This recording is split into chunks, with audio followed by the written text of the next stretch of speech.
Le Mali célèbre ce mardi 20 janvier 2026 le 65e anniversaire de la création de son armée.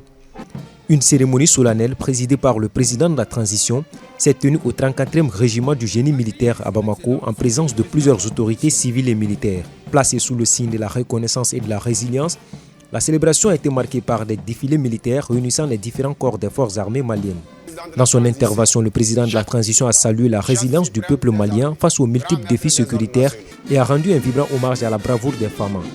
Il a réaffirmé la détermination des autorités à poursuivre les efforts d'équipement, de modernisation et de renforcement des capacités opérationnelles de l'armée. Je voudrais surtout saluer et magnifier la résilience remarquable du peuple malien depuis 2021 qui nous a permis d'engager des réformes indispensables au profit des forces armées et de sécurité afin de disposer d'une armée bien équipée, une armée modernisée, aguerrie et professionnelle aux forces armées et de sécurité. Et je voudrais aussi les féliciter pour tous les résultats obtenus sur les différents théâtres d'opération, soit en autonome ou dans le cadre de la force unifiée de l'AES. Et pour l'année 2026, ces opérations seront intensifiées afin de pacifier notre territoire national.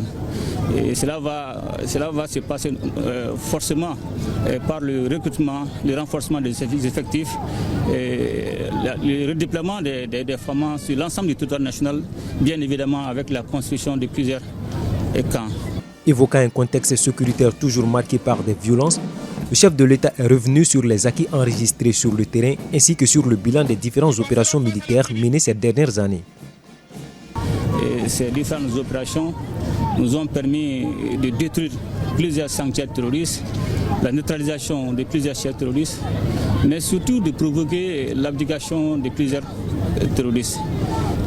Pour la stabilité de notre pays, il y a plusieurs opérations qui sont en cours. D'abord, il y a des opérations de coercition qui sont engagées pour la neutralisation des groupes armés terroristes, aussi la destruction de leurs bases.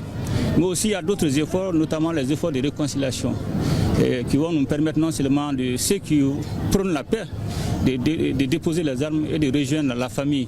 Et tous ceux qui ne vont pas s'inscrire dans cette dynamique seront combattus à hauteur de souhait. Donc j'en suis sûr et certain, avec ces différentes dynamiques, les offensives et les initiatives de réconciliation vont nous permettre dans les jours à venir de pacifier notre pays.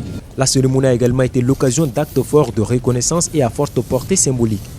Un chèque géant d'une valeur de plus de 17 milliards de francs CFA a été remis aux familles des militaires tombés au champ d'honneur.